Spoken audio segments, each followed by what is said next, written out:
pacho me ho ye pa na onso e na me Adom ho ye o hwe ho phone sa no ani age CJ we ase de u say me ba ha ye CJ wan kan fo me aye wan so wan kan hwi a Kofi asanso wan kan hwi na wo se me ya me kan fo me ho na de ne yenka so mo kan o abena ene de say anase o abena ene de ho an ye fe wa fa de ene de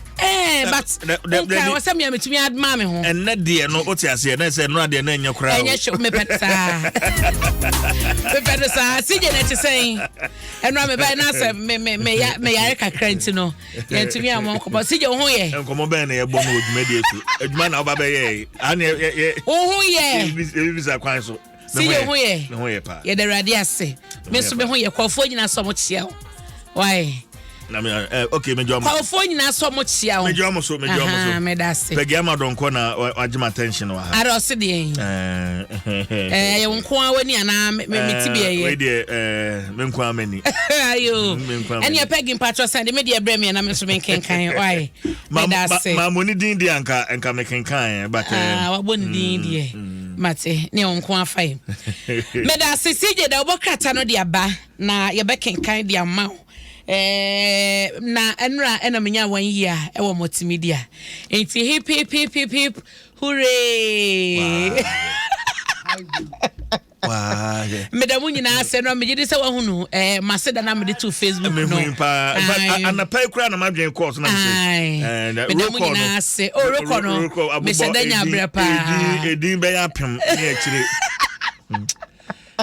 enti beda mase me ba morning show you mo je me kama mo je ma wa too e ma me feel belonged and ya be more than a family enti beda mase pa nyame hyem nyina Kofi Asan ko be Facebook ne kwa kenkan why me da se na CJ na wonim se listo woni di on Facebook e kwadwo badu wonim anye no kure kwadwo badu na listo wodi wo Facebook anura me bisa se me pese me tag no Edi ben na wo ho. Any wrong name no de ma no. He's my friend on Facebook. Me tag no. Me patro sa phone no sa yira. Sa phone na yira. Phone na kita ne se na kwadwo badu kwa ne manta for ne da ho. Enye kwadwo. Me si we enye active. We can say mo so de na. Me can say na mo ji machi ye. Me say kwadwo badu kwa ni so on ta for ne da ho. Yati. Me da se kwadwo badu ba bia wo bia me chia wa listo. Me chia pa anye no na me so di kwadwo badu. A me no wa bia woni phone so ma hunu se kwadwo badu. Enti me hyase na ye fada obokrata no e ma wo so a wo follow me on Facebook. Wo come me ho on social media handles nyina no. Me da wase say you are now part of my new family. Me da se ogide wonya wo me mu. Mo whatsapp mo kan enkransa mo de ma me nyina no. Mani so nyame hyem nyina fa ma me wate. Me domu nyina papa ye be share o Facebook na ya to so ukọ Facebook a me di no ye abena opoko a ahwenne me wo page na me no ma account nti ya no wa follow page na ma me wate me da se na ye share daily guide obokrata yi mo na wo share ni ma se ya ensempi no a na wo ha na do be kwa katafa to so me ensa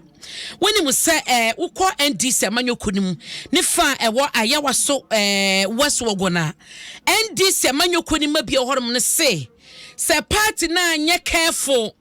na wo mu nim no mo yo madwen se omo beko akofa candidate bi di na abese wo mo kon abese wo mum nim wo bra wo mo pesa candidate no a ene party no sare ye ya 2020 abato Ghana fo nyina koye na ayewa so fo ko bia no NDC dintwo no o ma hwe ya sa pepepe eno besa dintwo ewo ayewa so weso ogon ho sase ye kasempegi fo miensa ena wo mo atumi afa wo mo enkrata ya wo hwe se party ne betena se na wo ma ye vet wo mo wi a wo ma hunu candidate dodo a o ma qualify na wo mo ekọ primaries ni bi empanyifo miensa eye emranim ni eye Moses Bafie Champon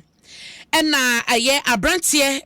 Frederick Newama wonu ye businessman no sanso ye movie producer ena John Dumelo no ye actor a wasanso ye farmer ene oyobi a ebeka so oye kwadwuma na mpanyifo miensa ne omo mutube kwafa afomsa na wotwe etwom na nanka wo se vetting committee no tena se na omo toto ma no na ebeto dwase mpanyifo no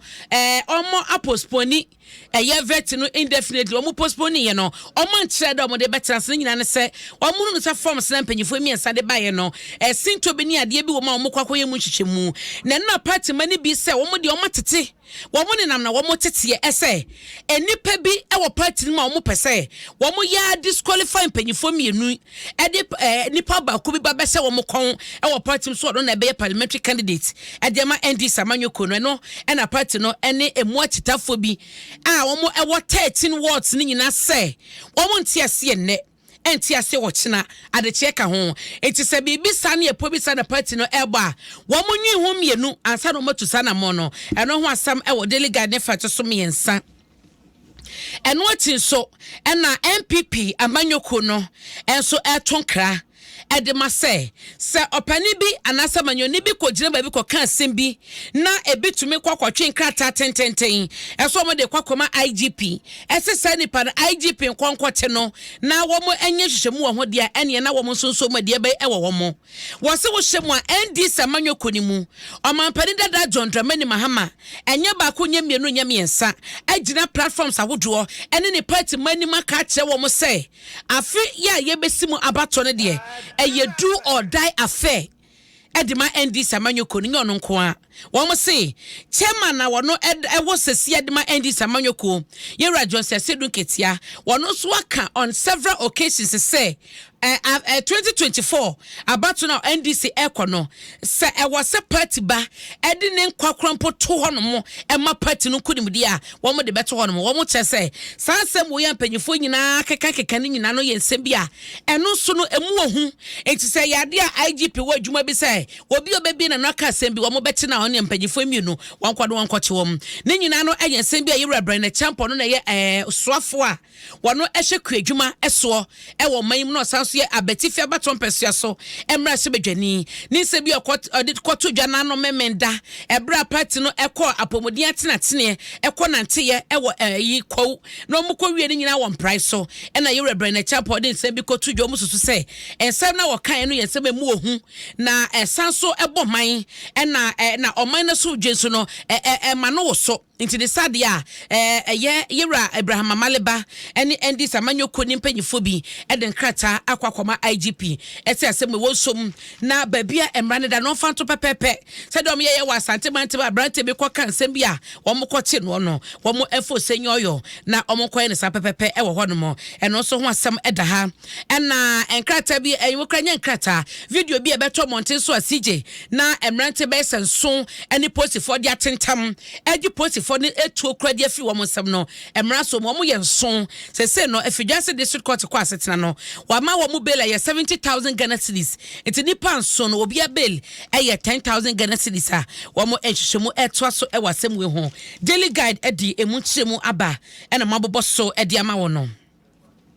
Mama mfa wo enko Ghanaian Times mu na ye hye de wo ha se na wo hye katafa eto so eduba kono a wo mo kyese asem bi siye FNP mienu eni edunsu ni mu eye 2017 ya abrantie bi ono no wo mo frɛ no Ibrahim James hye abaiwa 9 years anim anopa tututututututu akwada no akọ achese ejenan bia so ekoye ne ho yie na branti kwoti akwada no na sa rubber tire wo mo ede to catapult tire de kunuman wo de tire bi chichira akwada ne mene wura kwada na tade de kata ne hwene ku akwada ya eja na mutu nwram achi krompansa na omukwa hunu se sai Ibrahim akum akwada no wo hon ma chese post fo di achire ye hwehwemu akokɔche no wo mo chese asem we esiye ewo faw kabra so hu na ho na asem no esiye na ehwehwemu akoso ambekọ wi achire no kwadu ni nyina bua bo Ibrahim James ama empanyifo bi omuyi omso juro ya omotena asem no so no edi abono enti judge no etena dwam ewo secondary high court justice Afianya Kwadura Mankwa ekire se Ibrahim Kwadu abono eso no ne di bone no wono ne kuma abaiwa Abigail ono kwa de babro fori kun ya mfie nkura abaiwa enti ne sadia wono so no court bua no kunfo ya bo hye so mo be hye na homa mo be hye ne kwa homa no makum ne bie eno ho asem ewo Ghanaian Times the bokrata yi mu a wo mo chese Ibrahim James wonya 39 years oyekuani enti ono na Kwadu abo ne nei esie ewo enchi ye no ewo aye Western North region fawo kabra ɛwo no no ɛyɛ bia wo enchi ɛno ɛho asɛm ɛda ha sei na wo hwɛ mu so a Apostle Eric Nyameche Church of Pentecost wɔn chairman na wɔkyɛ sɛ wo ba Ghana ha sei a Christopher Dwaso pa na the saint no se ekoba se obi bia enwoma ye ne nanamuntuo se de bia bia wukita no se dwumu de keta se kanka ne prayer eso betia na etoji se Kristo ni bia no ede de tro no eka tro konkro kotena so demo e ma so fa kenkan bi ma no etre wo benkum no munifa de ye ne de enye no e wo se Kristofo de tro konkro ni mu nsam ye adwuma na e ma dwumu de keta se kanka ne prayer no eso te wo se be ye den be ye nwa se o man ya Kristofo do bebro eje se wo ha mu chiche mu aduoson nanso de bia ne da ye kasa ebo dwumudie so corruption no brebro ni ade nyina no komra nyina no eyo man yi mu a wo se enya de etwa yie enti Kristofo hye na wo mu seso mu suban na ema pepepe yo enya adwuma e wo man yi mu Ghanaian Times mu aso na ebo amane wo ne feto so edumienu no na Dr. Wa na eka se wo mu atoto nioma hye se no susudie no mo de ato ne se afi wo ye yesi mu 2023 no ahoho a wo mo ehwenim so mo beba Ghana enam ensahwe kwan so no eye 1.2 million tourists ena wo mo ehwenim so mo beba be roman yi mu yensahwe hodo a ye wo yensahwe bia ye wo nyina no wo mo beba abehwe bie na enyoma so adeda ye pepepe eno so ho asem e wo ha na wo mo chese World Book Capital eye UNESCO 2020 UNESCO World Book Capital no enkan ha ye na ebe hosti dwumadi no eno so e wo katafa etoso adunu nan ewo Ghanaian Times mu me pacho on saka obekenkan bi e dia mame me wie dia na me ko daily graphic de obokrata ni mu na Reverend Dr. Ernest Adujemfi chairman Edema National Peace Council wɔkyɛ ɔman na sumdue ehia na asumdue so yade ba ko a ɔman bia wa ema investors seba ema enwuma ye bie no edoso ema enwuma bie no doso sanso a ema bunso adwuma ye ne sent no wɔkyɛ ɔman yi mu no empanyifo ahodoɔ tete no ɔma ya manyosem ye to da bia to trasem ne basabasa bi beba dodo na no ye na efiri ɔmo fa ene ba no sɛ ɛya ɔmo ɛhye ɔma no ne ɔmo kasa yie asema bi fra manyoni anum aba no se wo mo hwɛ sɛ hote na edini na wɔkyena bi no enkofa mente be ho asema wɔkyena bi no enkofa efa bi ne efa bi enkofa mente be ho asentom emeda wo ntem emmo mo fa nkɔkɔbɔ ani ema ɔman na sumdua ye nyina ye hwɛ ende ye hunu yi no enkote mfa so wɔse ne sent no wɔn de afutu ɔde be ma manyofo nyina ne sɛ wo mo hwɛ no mo toto mo nyoma yie wo mo kasa yie na ɔmo ho kwan ɔmo de ɔmo ho so be fa so sɛ de be na sumdua Ghana enjoy ne nei ebetena hon ma febo na ama oman na konanim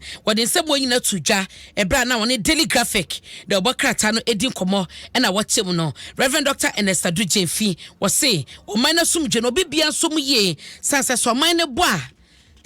oman na sumdwe ebo a nyade obetuma de dwuma bia ewo mu nyade obeye bibia ma na ye yie nyade obenya hoto no krompo de ateno man mu enkwada ne mma na ebehu na mane mema so behu na mane sanse obi won mo no si enkontokwa wo hunu bi da nti won de o kan kosie ne se amanyo foto de bia ya wo mo hwo ma no ene wo mo kasa yie na yera makokre komante enso na eche se abana fato ne ho so ya wo hye se ensahwe me ye ahodro ye wo man yi mu no wo mo siesie bebre no a wo hwedem so be siesie bi so de aka ho se de akwokwo a wo mo ehwedem ma Dr. Wa eche se best 1.2 million akwokwo no wo hwe so be ba be pie Ghana no wo mo nyina beba abenya ensahwe bi ahodo akọ na wo mo kọ so makobo Ghana ho dawuro e de ate wo mo fefo no mo so nya kwanya aba Ghana abebontoa abehwe de Ghana ewo no mo so nya bi akoka wei ene de obokrata nsem a CJ medema wo anopai na se ye cancer hwasem yi ya so ko wili water force wono ma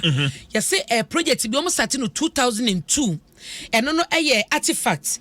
building project a anapena metie wono se ahoho eba ne benya ba bia da eno achi so ba bia beto aduane ena sahwem ye bia ho museum nyina nanka bi bam 2002 besi 2023 CJ building no akan room na wo hwe video anopa yeso a oma wie o wotu se yede ye yesi ya boso baby a wasa omo floor oma floor asese begla proof ni ade nyina etu wonni mu dia ka potinti a 21 good years ni akan rem Enti say ye ka tourism ho asem na ye hwe nim say nipa be say 1.2 million and na ye hwe so mbeba Ghana no mo badi na ye mpanyi for makokreku mante ni tourism ministry no Ghana Tourism Authority ye fa to mo ho so emia bia eye nsahwe mmia ye hunu say ye benya sika wo honom no omo fo mani che no mo koyi ni ye mokokwa man mu so a monkoye ni ye nya Eastern kwan ye be paragliding